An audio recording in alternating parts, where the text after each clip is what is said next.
امام کے ظہور میں تعجیل کے لیے، امام کی رکاب میں جہاد، امام کی رکاب میں شہادت کے حصول کے لیے، امام کے تمام دشمنوں کی نیست و نابودی کے لیے، تمام شہدائے راہ ظہور و ولایت شیخ قاسم سلیمانی ان کے روح پا شہید استاد کے درجات کے متعلق کے لیے مل کر باوجہ بلند صلوات۔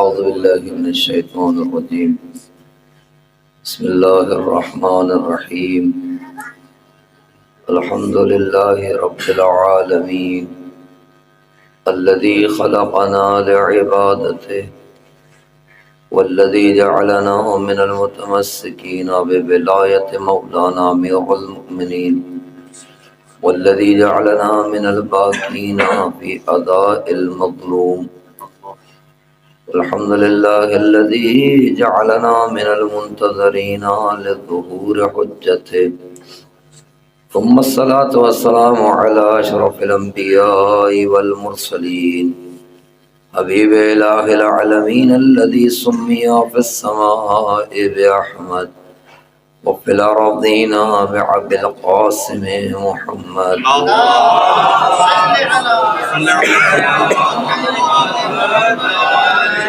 وعلى أهل بيته الطيبين الطاهرين المعصومين الذين أذهب الله عنهم الرجس وطهرهم تطهيرا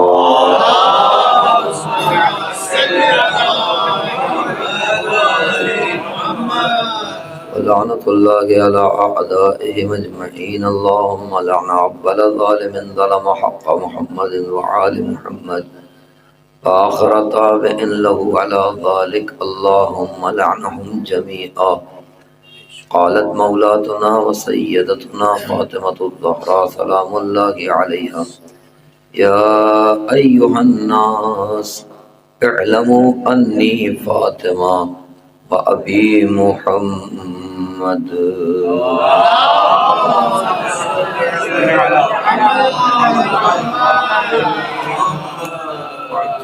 ایک اور سلام دیجیے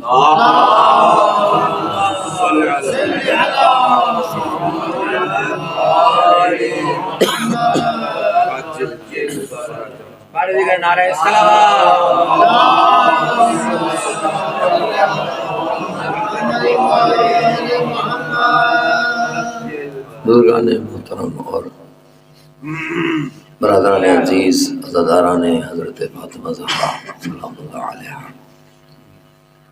مجلس بسلسلہ شہادت خاتون جنت سلام اللہ علیہا منعقد ہے۔ اسی عنوان سے بی بی کے خطبہ فدق سے مشہور و معروف فقرہ آپ کی خدمت میں قرات کرنے کی توفیق نصیب ہوئی۔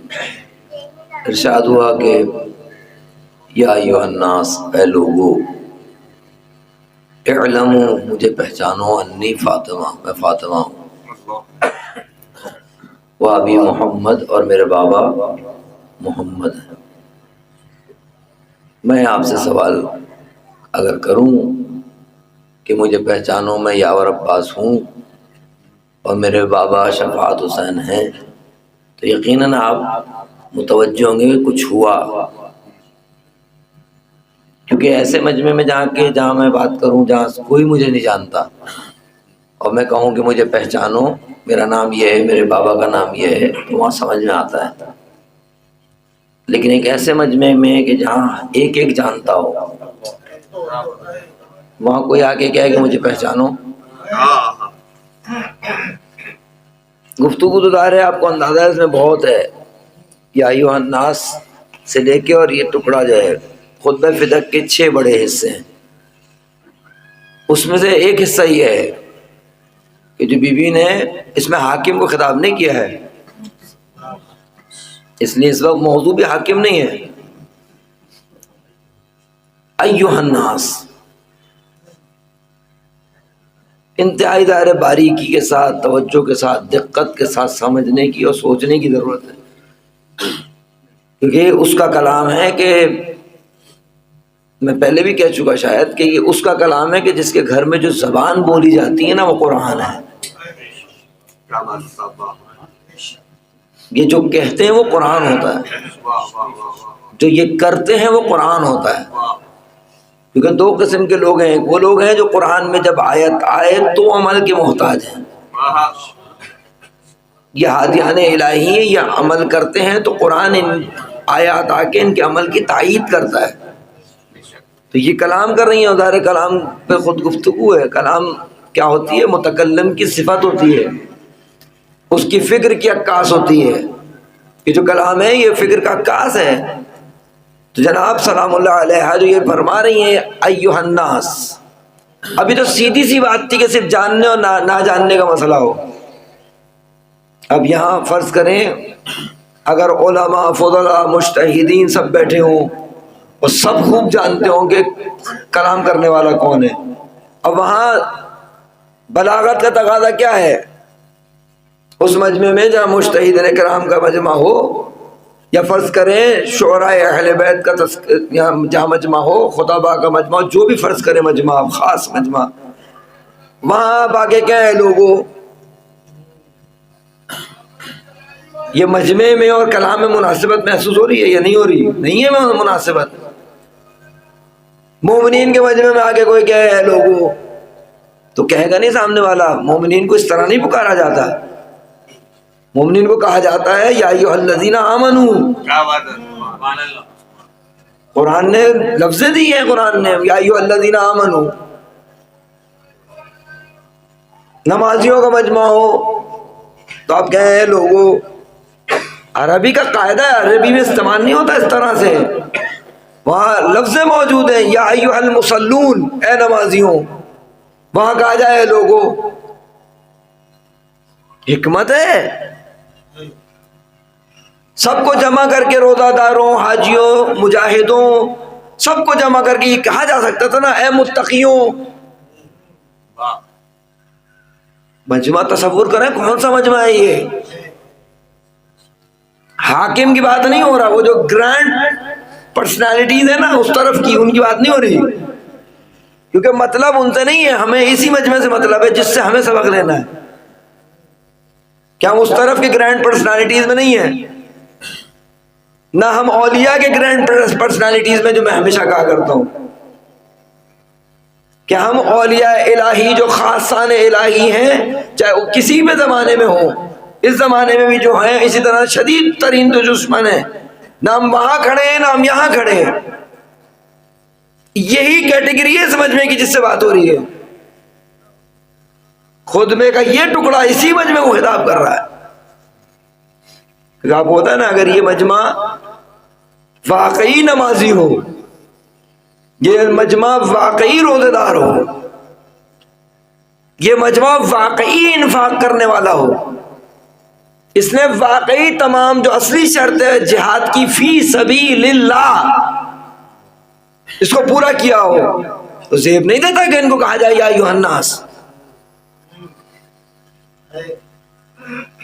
قطعاً بلاغت کا تقاضا نہیں ہے، ادب کا تقاضا نہیں ہے، احترام کا تقاضا نہیں ہے۔ اور یہ بھی نہیں کہیں کہ خطیب کی طرف کہیں گے، خطیب سے خدا نہ خاصہ معاذ اللہ صد معاذ اللہ نقل کفر، کہ خطیب کی زبان میں سبقت لسانی ہو، امکان ہی نہیں ہے۔ کاملاً اختیار ہے، جس کو کائنات پر اختیار ہو، جس کا تسلط پوری کائنات پر ہو، جس کے آنکھ کے اشارے سے کائنات میں تبدیلی واقع ہوتی ہو۔ زبان تو کجا قصد کرے، خالی قصد کرے تو تبدیلی واقع ہوتی ہے۔ اور زبان سے کہہ دے، معروف ہے نا، زبان سے کہہ دے۔ آپ کیا سمجھتے ہیں اتفاق کہا تھا، اتفاقاً کہا تھا کہ شاید ہو جائے ایسا۔ ایسا ہے کہ کل بچوں سے کیا کہا، یہ اتفاق تھا کہ شاید ایسا ہو جائے، یہ بہلانے کے لیے کہا، کہہ دیا تو جو کہہ دیا وہ ہو کے رہے گا۔ جو لفظ استعمال کرے، جبرائیل کی مجال نہیں کہ آگے کہے کہ میں جبرائیل ہوں۔ صحرا کے لفظوں کا پاس رکھنا جبرائیل کے لیے ضروری ہو نہیں سکتا۔ جو زبان سے جاری ہو رہا وہ کچھ اور ہو، خلاف واقع کا امکان ہو، امکان ہی نہیں ہے۔ اب اگر یا ایھا الناس کہہ رہی ہیں تو کیا کتنا بڑا نقاب جو ہے ہٹا رہی ہیں کہ جب بنے پھرتے ہو تم متقی میں تمہاری نقاب کھینچوں گی، بنے پھرتے ہو نمازی میں نقاب کھینچوں گی۔ میرے بابا نے تو یہ ابھی محمد بھی شاید ایک وجہ یہ رہی ہو جو ابھی محمد بھی کہا، کہاں کھڑا کر دیا تھا میرے بابا نے لا کے تمہیں؟ تم وہ لوگ ہو جو اپنی بیٹیوں کو زندہ درگور کیا کرتے تھے، تمہارے ہاں نہ خاتون کی عزت تھی، تمہارے ہاں نہ اقدار کی عزت تھی، کسی چیز کی قدر نہیں تھی۔ میرے بابا نے تمہیں کہاں لا کے کھڑا کیا؟ کیا ہوا پھر؟ کیسا یہ قرآن نے کہا ہے کہ اگر پیغمبر کو خطاب کر کے کہ اگر تمہارا قتل ہو جائے یا تم دنیا سے چلے جاؤ یہ الٹے پیر پلٹ جائیں گے۔ اچھا ظاہر ہے قرآن قاعدہ دیتا ہے اور قرآن قانون دیتا ہے، ایسا نہیں کہ فقط اس مجمع کے لیے ہی وہ جو ہے نا صرف بات ہو رہی ہے۔ قرآن صفات بیان کرتا ہے، جہاں یہ صفات نظر آئیں گی وہاں خود بخود مصداق تطبیق ہو جائے گا، وہ مثال خود بخود منطبق ہو جائے۔ کیوں کہہ رہی ہے یا ایھا الناس؟ سوچنے کی بات نہیں ہے، کیوں کہہ رہی ہے یا ایھا الناس؟ اچھا ایسا بھی نہیں ہے کہ بالکل ہی عبادت سے بے بہرا ہو گئے، اس روز بھی جائز جس روز یہ سب کچھ ہوا اس روز بھی ہو سکتا ہے نماز پڑھ رہا ہوں، اس روز بھی عبادات انجام دے رہا ہوں۔ عام مجمع عمومی پبلک، اور وہ بھی وہ پبلک بے دین نہیں جو عبادت نہ کرتی ہو، وہ نہیں، یہ مجمع وہ ہے جو سب عبادت گزار ہے۔ اس کے درمیان میں گفتگو ہو رہی ہے، نہ حاکم اس طرف کی گفتگو ہے نہ اولیاء خاص کی گفتگو ہے۔ ایھا الناس اگر کہہ رہی ہیں سلمان شامل نہیں ہے، ابو ذر شامل نہیں ہے، تو کیوں نہیں ہے؟ تو پھر کون ہوا خاص مخاطب؟ عوام الناس، وہ بھی وہ عوام الناس جو عبادت کرتی ہے۔ تو پھر کیوں ایھا الناس کہہ رہی ہے؟ یہ ہم سے مربوط ہے نہیں مسئلہ، براہ راست مربوط ہے کہ تم نے اگر فرض کیا جائے تم نے تقوی کی ایک ظاہری فردی منزل طے کی ہے، خالی انشاءاللہ میرے لفظ کا آپ پاس رکھیں گے کہ تم نے ظاہری تقوی فردی کو پورا کیا ہے، ابھی تم نے تقوی کی ایک منزل طے کی ہے، وہ بھی ظاہری، حقیقی نہیں، تقوی حقیقی، تقوی ظاہری فردی۔ تمہیں بس اس کی فکر ہے میری نماز، میرا روزہ، میرا جہاد، میرا انفاق، اور جو تقوی ظاہری فردی لے کے چلتا ہے، جس کا تقوی ظاہری ہوتا ہے، اس کو فکر نہیں ہوتی کہ حاکم کون ہے، اس کو یہ فکر نہیں ہوتی کہ میرے معاشرے میں جو ظلم ہو رہا ہے وہ کیا ہے، کیونکہ تقوی ظاہری ہے، فردی ہے۔ ہم سے کیا مطلب؟ عام طور پر رائج نہیں مسئلہ، ہم سے کیا مطلب؟ تو اگر کوئی کہے کہ ہم سے کیا مطلب، تو کیا اگر وہ ایھا الناس کا شکار ہو رہا ہو تو تقوی ظاہری فردی سے پیغمبر نے بعض لوگوں کو تقوی اجتماعی تک لے آئے تھے، جو متقی اجتماعی بھی تھے، جس کے اندر ایک اہم ترین تقوی کی ایک قسم ہے تقوی سیاسی۔ عجیب، تقوی اور سیاسی، تقوی سیاسی کا کیا معنی بنے گا؟ اگر آپ تقوی سیاسی قرآن سیاسی جو سیاست قرآنی ہے، سیاست علوی ہے، سیاست فاطمی ہے، سیاست حسینی ہے، سیاست مہدوی ہے، اس کے کینوس پہ آتے زہرت جامعہ کا جملہ ہے، یا سیاست العباد، بندگان الہی کے سیاست مدار، آپ پر سلام، کس کو حق ہے سیاست کا؟ سیاست کا جو اصلی معنی ہے کس کو حق ہے؟ یعنی کیا مراد ہے؟ مراد یہ ہے کہ حاکم صرف وہ ہوگا جو منصوص من اللہ ہوگا، کیونکہ پورا معاشرہ بگڑ جائے گا، اس کا نظام بگڑ جائے گا اگر حاکم الہی نہ ہو، جو ہو رہا ہے آپ کے میرے سامنے۔ اور اس کو تقوی کی یعنی عمل، ایمان اور تقوی کا فرق یہی ہے نا، ایمان کیا قلبی کیفیت ہے، تقوی کس کا نام ہے؟ اسی ایمان کا عملی اظہار۔ تو خالی تقوی ایمان سیاسی نہیں کہ آپ ایمان کے اعتبار سے اس کو مانے کہ الہی حاکم ہوگا فقط، نہیں، عمل سے ثابت کرو۔ تقوی سیاسی کا تقاضا یہ ہے کہ اگر غیر حاکم الہی آئے تو قیام کرو۔ اب اس مقدمے کے بعد آپ کو سمجھ میں آ رہا ہے کیا کہنا چاہیے؟ اب کہنا چاہیے یا ایھا الذین آمنو، حاکم الہی ہے اس وقت جب آپ خطبہ دے رہی ہیں، اور اس کا وہاں تک آ جانے کا سبب کون ہے؟ یہ سارے نمازی اور روزہ دار اور حاجی جتنے ہیں، ان کا غیر سیاسی ہونا، ان کے پاس بصیرت نہ ہونا اجتماع کی، سوسائٹی کی، اس کو توجہ نہ دینا۔ بہت زور لگایا تو 4 متقی جمع ہو گئے، بس اس سے باہر دنیا ہی نہیں سمجھتے، اس سے کہتے بس یہی سب کچھ ہے۔ آپ کو پتا ہے پورا نظام کنیکٹڈ ہے کہ نہیں ہے؟ یہاں آپ سوچ کریں گے وہاں پر اس کا نتیجہ آئے گا، ایسا ہی ہے نا نظام سارا کا سارا۔ تو آپ بتائیے تقوی اگر سیاسی اعتبار سے امیر المومنین کو حق نہ دیں تو متقی ہے؟ پھر حق نہ دینے کا مطلب ہے قیام نہ کریں امیر المومنین کے حق کے دفاع میں۔ تو یہ آج آسان ہے کیونکہ وقت گزر گیا نا، اس زمانے میں اگر ہوتے تو کہاں کھڑے ہوتے؟ اگر نہیں ہوتی سوچ بوجھ سیاسی تو نہیں کہہ رہا کہ اس کا ساتھ دے رہے ہوتے، قطعاً نہیں دے رہے ہوتے، لیکن سمجھ نہیں پا رہے ہوتے مسئلہ، مشکل سمجھ نہیں آ رہی ہوتی، اور اگر اگلا مرحلہ آ بھی رہی ہوتی تو ہمت نہیں کر رہے ہوتے قیام کی۔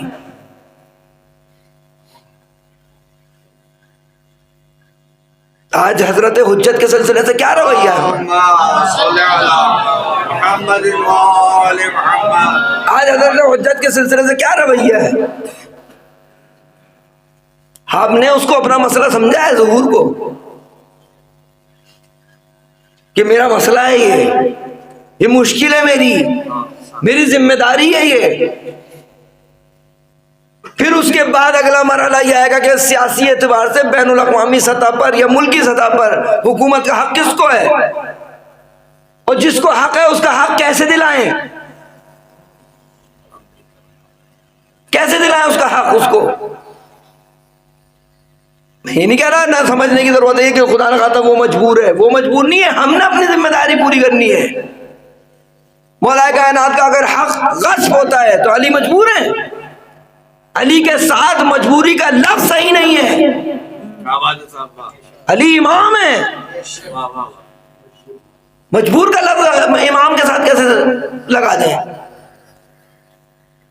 جس طریقے سے قدرت الہیہ کے ساتھ مجبوری کا لفظ نہیں لگ سکتا، تو قدرت الہیہ کا مظہر کون ہے؟ امام۔ اب کہیں گے مجبور ہے، بلکہ اصل حقیقت تو ہے کیونکہ ہماری معرفت کی کمزوری ہے۔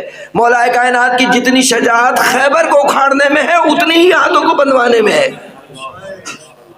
جو علی کی حکمت ہے علیہ السلام کی، جو ان کی بصیرت ہے، جو ان کی دور اندیشی ہے۔ دشمن یہ سمجھ رہا ہے کہ ہاتھ باندھ کے علی کے ہاتھ باندھ رہا ہوں، اس کا پتہ نہیں ہے علی تمہارے ہاتھ باندھ رہا ہے، تمہارے مقصد کو اکھاڑ پھینک رہا ہے علی۔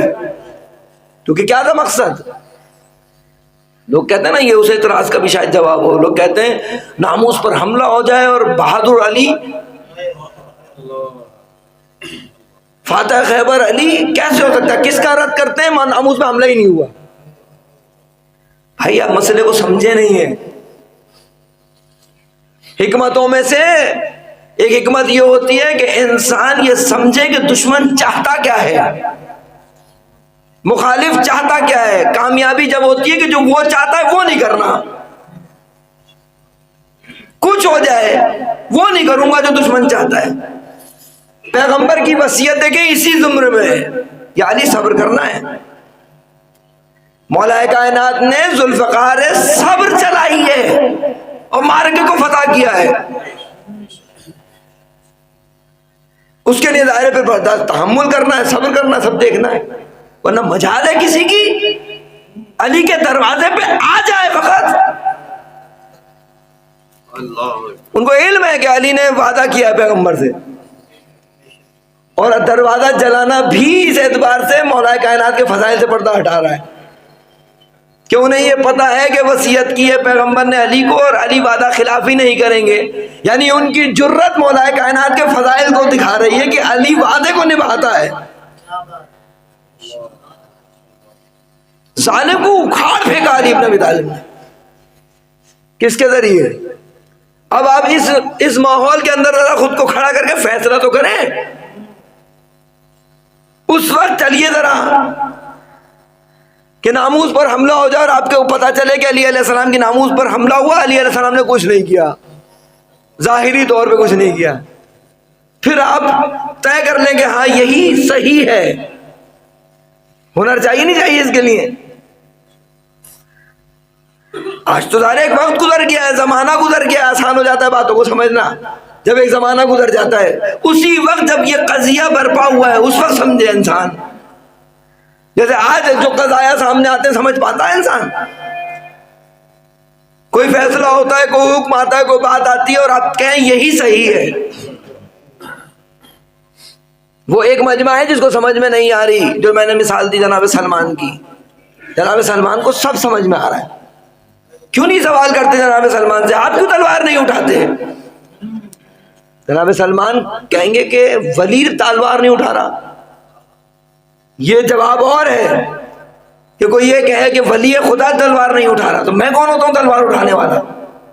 اور یہ ایسے نہیں کہ ایسے ہی کہہ رہے ہیں. سلمان کو مولا کائنات حکم دے تب سلمان سمجھے، وہ سلمان نہیں ہے. سلمان علی کی آنکھ کے اشارے سے سمجھتے ہیں کہ کیا کرنا ہے. کہنا تھوڑی پڑے گا سلمان کو سلام اللہ علیہ کو. لیکن وہ مجمع جو نہیں اٹھا رہا، وہ کیوں نہیں اٹھا رہا؟ وہ واضح خوف میں ہے، لالچ میں ہے، یا تیسری چیز میں کیا دھوکے میں ہے. باہر ہے انسانی کلیجہ پھٹتا ہے ان چیزوں کو پر غور کرنے سے اور اس پر تفکر کرنے سے. خالی اس زمانے میں اس مجمع کو خاموش کرنے کی ایک دلیل معلوم ہے کیا ہے؟ جنہوں نے دروازہ جلایا ہے، لوگوں کو یہاں تک لائیں، برین واشنگ کر کے یہاں تک لائیں مجمع کو، عام عوام کو، ان کو اس تک لے کے آئیں کہ اگر چاہتے ہو کہ قرآن کو بچاؤ، چاہتے ہو کہ دین کو بچاؤ، اس قرآن کو اور دین کو بچانے کی ضرورت یہ ہے کہ یہ دروازہ جلے اور لوگ اس کو مان لیں. کس لیے؟ کہ دین بچے. وہ جس دروازے سے دین ملا ہے، وہ دروازہ جو خود دین کا دروازہ ہے، لیکن لوگوں کو کیا کیا؟ یہ نہیں چلے گا تو دین آگے نہیں بڑھے گا، دین آگے نہیں بڑھے گا. اور لوگ خاموش. کس کے ذریعے؟ دھوکے کے ذریعے، تشویش کے ذریعے، شک شبے کے ذریعے. زہر نہیں ہے، زہر امام زمانہ کے سپاہی کے لیے کہ اس کے دل میں جو ہے نا تشویش چل رہی ہو حق کے نمائندوں کی، جھکاؤ اس کا، بڑھ رہا ہو باطل کے نمائندوں کی طرف. کس کے ذریعے؟ شک شبے کے ذریعے. جناب زہرا علیہ السلام کیا سکھا رہی ہیں؟ یہی سکھا رہی ہیں شک نہ کرو، شبہ ایجاد مت کرو ولایت کے سلسلے سے. حاکمیت کے لیے ایک لمحے کے لیے بھی کسی کا تصور مت کرو سوائے علی کے. معاشرتی طور پر آپ اس بات کو جو ہے انسان اس کو محسوس کرے اور عملاً اس کو معاشرے میں جاری کرنے کی کوشش کرے. عادلانہ حکومت، اور عام طور پر چھوٹی سی بستی سے لے کے بڑی سے بڑی صورتحال کیا ہے؟ عادلانہ ہے یا ظالمانہ ہے؟ اور خالی یہ کہہ کہ ہاں ظالمانہ ہے بات پوری ہو جائے گی، پھر وہی بات آ جائے کہ ہم تو کچھ کر ہی نہیں سکتے. تو یہ تو وہ بھی کہہ رہے تھے کہ ہم تو کچھ کر ہی نہیں سکتے. تو بی بی انہوں نے آ کے کیا کہا؟ ایوہ الناس، ایوہ الناس. اگر وہ یہ کہیں کہ آپ ہمیں نمازی کیوں نہیں کہہ رہی، روزہ دار کیوں نہیں کہہ رہی، انفاق کرنے والا کیوں نہیں کہہ رہی، جہاد کرنے والا کیوں نہیں کہہ رہی، متقی کیوں نہیں کہہ رہی، ایماندار کیوں نہیں کہہ رہی، تو صاف پلٹ کے کہیں گی کہ میں تمہیں مانوں تو کہوں. تم گر گئے ہو، تم نے امیر المومنین کو چھوڑا ہے، تم نے امام متقین کو چھوڑا ہے بعنوان حاکم، بعنوان حاکم۔ معاشرے میں ہونے والے ظلم پہ تم خاموش ہو۔ سب سے بڑا ظلم یہی ہے کہ الہی حاکم کو اس کے حق سے محروم کیا جائے، اور سب سے بڑی ذمہ داری یہ ہے کہ یہ حق اس تک واپس لوٹایا جائے۔ جیسے اس وقت مثلا سعودی عرب میں ہم کہتے ہیں، امام علیہ السلام روایت کہتی ہے، دیوار کعبے کی دیوار سے ٹیک لگا کے کہیں گے کہ انا بقیت اللہ خیر لکم ان کنتم مؤمنین، جب آئیں گے تو اب اس اعلان کا انتظار کریں گے یا پہلے اس کعبے کو ان لوگوں سے خالی کروائیں گے جو نہیں آنے دے رہے؟ یہ ذمہ داری نہیں ہے؟ کعبے میں اس وقت حضرت کو آنے کا چانس ہے، معجزہ تو نہیں ہونا نا، آپ سمجھتے معجزہ ہوگا، ظاہری طور پر کوئی امکان ہے؟ ظاہری طور پر یہ کعبہ خالی نہیں ہوا، یہ مسجد نبوی خالی نہیں ہوئی، بیت المقدس خالی نہیں ہوا، کیسے آئے گا آنے والا؟ اچھا یہ تو بہت آگے کی بات کر دی میں نے، یہی اسی بستی میں کیسے آئے گا آنے والا؟ یہاں سے شرک کو، یہاں سے نفاق کو، یہاں سے دوستی اور لڑائی کے درمیان جو مشکلات ہیں اس کو، فیملی پرابلمز کو، جتنے بھی اس قسم کے مسائل دور کرنے کی کوشش کی، کوشش کا فقط نتیجہ نہیں۔ جناب زہرا ایک سے کہہ رہی ہیں ظلم کے خلاف قیام کرو، جتنا تمہارے اندر کیپیسٹی ہے، جتنا تمہارے اندر طاقت ہے۔ کیوں؟ اس لیے کہ تم فاطمی ہو، تمہیں خدا نے تمغہ حب فاطمہ دیا ہے، اور جو محب فاطمہ ہوتا ہے اس کے پاس قوت کی کوئی کمی نہیں ہوتی، مسلح ہوتا ہے قوت سے۔ جناب زہرا مجھ کو کہہ رہی ہیں کہ قیام کرو ظلم کے خلاف۔ ظلم کے خلاف قیام نہیں ہوگا عزیزو، اسی طریقے سے زندگی چلتی رہے گی، اور زندگی گزر جائے گی میری، اور جو وہ آنے والا ہے نا، اس وقت جو الارم بج رہے ہیں، اس وقت جو باقاعدہ جو اس وقت دنیا میں جو ہو رہا ہے، اس آنے والے کی آہٹ کو محسوس کریں، اس لیے کہ کہیں ایسا نہ ہو کہ مجھے اب صاف کر دیا جائے۔ سنت الہی نے جاری ہونا ہے، ان قریب جاری ہونے کو ہے سنت الہی۔ باکمال موت نہیں چاہتا، ہم میں تو کون ہے جو باکمال موت نہ چاہے؟ اور آپ کو پتا ہے باکمال موت پوشیدہ ہے باکمال زندگی میں۔ بقول سردار قاسم سلیمانی کے کہ شہید ہونا شہید جینے میں مضمر ہے۔ شہادت کا شوق ہر ایک کو ہے کہ ہونا چاہیے، نعمت ہے، لیکن شہید وہ ہوتا ہے کہ جو شہید جیتا ہے۔ جو شہید جیتا ہے وہ خود بخود شہید ہوتا ہے، وہ بھی شہادت کے درجات جو آپ کے سامنے پیش نظر ہیں۔ ایک گاؤں کا، چھوٹے سے گاؤں کا تو انسان تھا یہ، جس کا نام میری زبان پہ جاری ہوا۔ ایک گاؤں کا، چھوٹے سے گاؤں کا ایک فرد ہے۔ آج پوری دنیا آسمان ولایت پہ اس نوکر کو چمکتے ہوئے کیسے دیکھ رہی ہے؟ کون ہے جو نہیں جانتا اس شخص کے نام کو؟ کیسے ہو گیا یہ؟ وہ بھی کہتے نہیں ہو سکتا۔ تو یہ نتیجہ دیتے آل محمد علیہ السلام کا دستور یہی ہے کہ تم اتنا سا کرو، ہم اتنا کریں گے۔ کر کیا انہوں نے، سب توفیق ہے نا، سب کرم ہے حضرت زہرا ہے جو کچھ ہے۔ اور باقاعدہ ہمیشہ انہوں نے یہ بات کہی ہے، ہمیشہ سردار نے یہ بات کہی ہے، ماں جز پناہی حضرت زہرا نداری۔ فرماتے ہیں ہمارے پاس جناب زہرا کے علاوہ کوئی پناہ گاہ نہیں، کوئی پناہ گاہ نہیں۔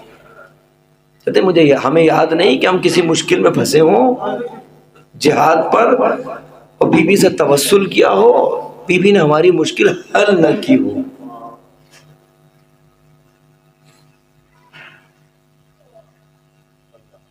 یہ آپ کے آنکھ میں آنسو آنا معلوم ہے، آپ کا دل جو ہے نرم ہو جانا جناب زہرا کے ذریعے سے، کتنی پاکیزگی کی دلیل ہے آپ کی، کتنے پاکیزہ ہیں آپ۔ صرف ابھی جناب زہرا، ابھی مصیبت نہیں پڑی ہے، جناب زہرا کا ایک خالی تجلی کی کرن چھوٹی سی بیان ہوئی، آپ کی آنکھ میں آنسو آ گئے. کہ جناب زہرا سردار قاسم کی تھوڑی فقط جناب زہرا ہے، میری بھی جناب زہرا ہے. لیکن عزیزو جناب زہرا کے درد کو محسوس کرے، جناب زہرا کی مصیبت کو درک کرے، محسوس کرے. آدمی چیخ چیخ کے رونا مانگے جناب زہرا سے. ہمارے والد بزرگوار سے بینک میں کسی نے کہا یہ بتائیے نقوی صاحب سید ہیں آپ، ذرا یہ بتائیے ہمیں سمجھ میں نہیں آتا. وہ کہتا ہے آفس میٹ تھا ابو کا، کہتا ہے مجھے سمجھ میں نہیں آتا آپ جناب سیدہ کے ذریعے سلسلے سے اتنے حساس کیوں ہیں. اب ظاہر شیعہ نہیں ہے، اس کو سب نہیں بتایا جا سکتا جو ہوا. ابو نے خالی ایک مثال دی، کہنے کہ صرف تم مجھے یہ بتاؤ اگر تمہارے دروازے پر آ کر کوئی تمہاری ماں کی توہین کرے، ہم سے پوچھتے ہو ہم حساس کیوں ہیں؟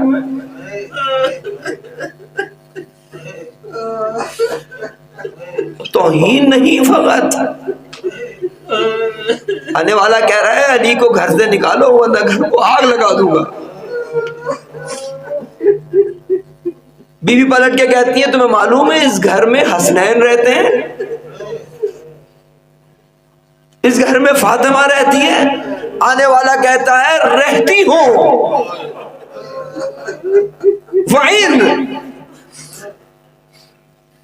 بہت مصیبت ہے جناب سیدہ کی، بڑی مصیبت ہے عزیزوں. اور جناب زہرا کا سلسلہ بھی وہی ہے. میں بار بار اس بات کو تکرار کیا نا، آپ محسوس کریں محرم کا رومال جناب زہرا کے ہاتھ میں ہوتا ہے. مجلس میں جناب زہرا محرم میں آتی ہیں رومال لے کے، ایک ایک کو دیکھتی ہیں کون رو رہا ہے. لیکن عزیزو فاطمیہ کا رومال امام حسین کے ہاتھ میں.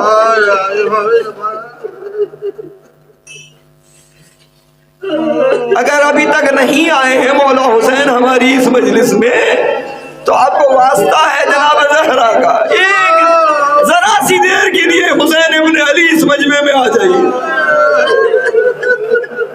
دیکھتے ہوں گے رومال لاتے ہوں گے، دیکھتے ہوں گے کون، جملہ سنیے، کون میری ماں کے زخمی پہلو کو رو رہا ہے.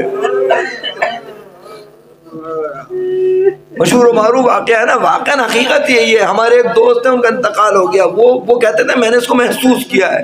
آپ نے سن رکھا ہے نا، ذاکر نے جناب زہرا کی مصیبت پڑی، مصیبت میں دروازے کا گرنا پڑا، دروازے کے گرنے سے پسلیوں کا ٹوٹنا پڑا. مجلس ختم ہو گئی، لوگ چلے گئے، وہ رو رہا ہے رو رہا ہے رو رہا.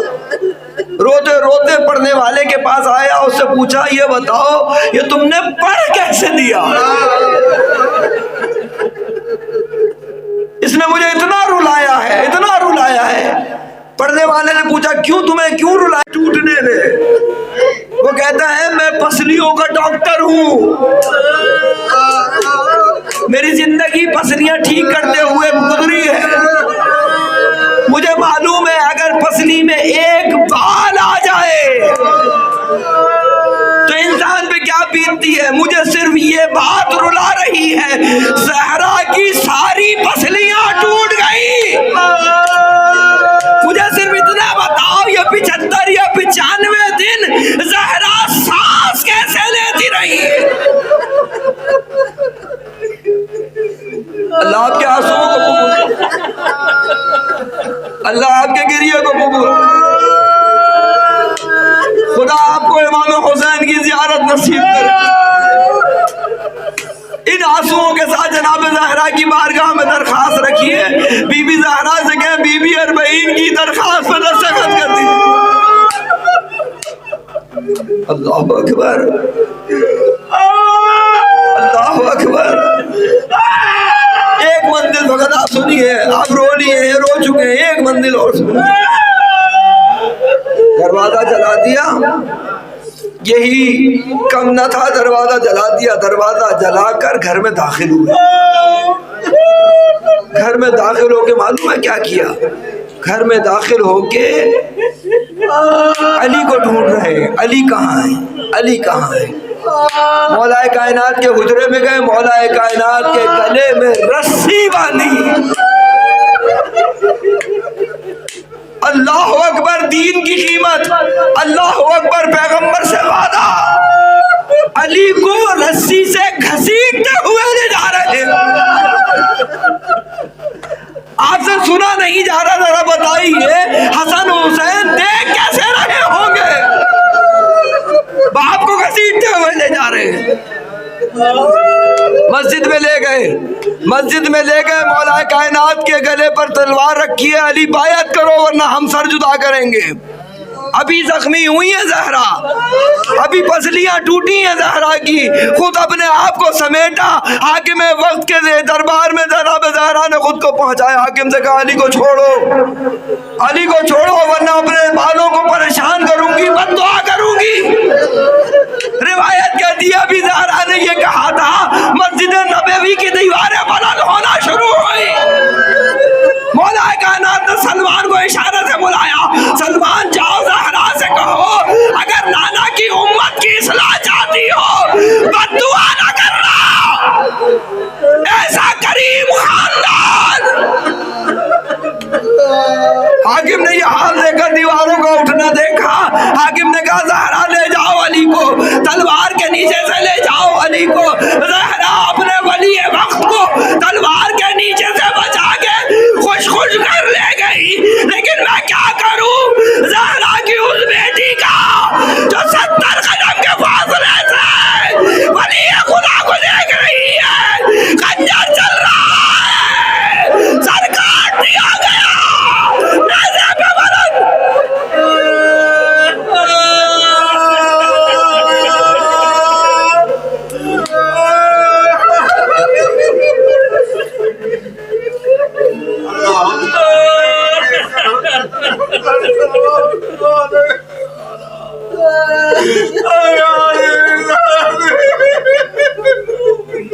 وَسَيَعْلَمُ الَّذِينَ ظَلَمُوا أَيَّ مُنْقَلَبٍ يَنْقَلِبُونَ۔ ماتم حضرت زہرا۔